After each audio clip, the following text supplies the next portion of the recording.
Donc par la Somalie où les pillages de vivres se poursuivent et rendent plus nécessaire que jamais l'intervention militaire. Des bandes armées ont bloqué de nouveau aujourd'hui un convoi de céréales et exercent un véritable racket sur l'aide humanitaire.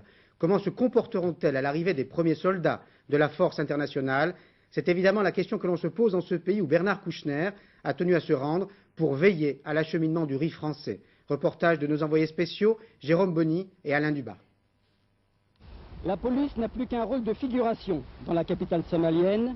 Ceux qui font la loi sont ceux que l'on appelle ici les techniques, rompus au maniement des armes, écumant la ville dans leur 4x4 équipés de mitrailleuses lourdes.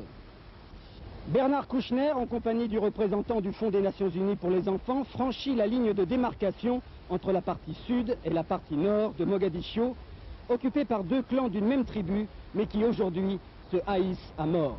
Rencontre avec le responsable du secteur nord, le président par intérim, Ali Mahdi. Il affirme souhaiter l'arrivée des troupes étrangères avec pour mission de restaurer la paix. Dans cette perspective, ajoute-t-il, optimiste, le prix d'une mitraillette est tombé de 5 000 francs à 1 000 francs sur le marché de Mogadiscio. Et de présenter à notre ministre des armements dont il affirme qu'ils ont été retirés à ses combattants, même si certains de ces véhicules semblent tout simplement en panne.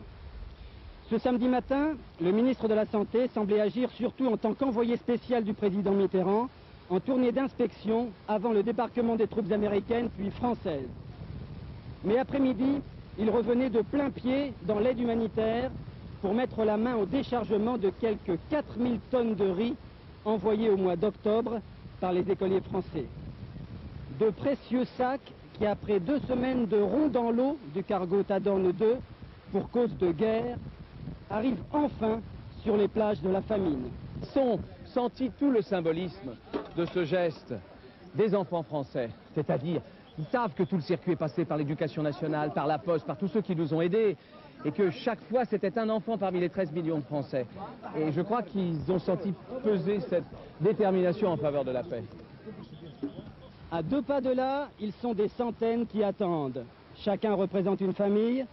Beaucoup ont marché plusieurs jours pour ce précieux mélange de riz, d'huile et, faute de viande, de haricots.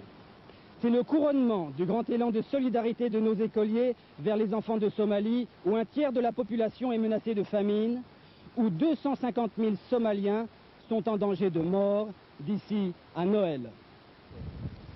Des cuisines comme celle-ci, il y en a environ 800 dans toute la Somalie. La plupart sont gérées par la Croix-Rouge.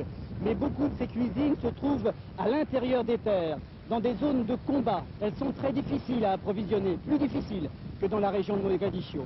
Et c'est pourquoi ici on attend avec beaucoup d'impatience l'intervention du gendarme américain qui pourrait se produire dès lundi, et puis à la fin de la semaine, l'intervention des troupes françaises et européennes.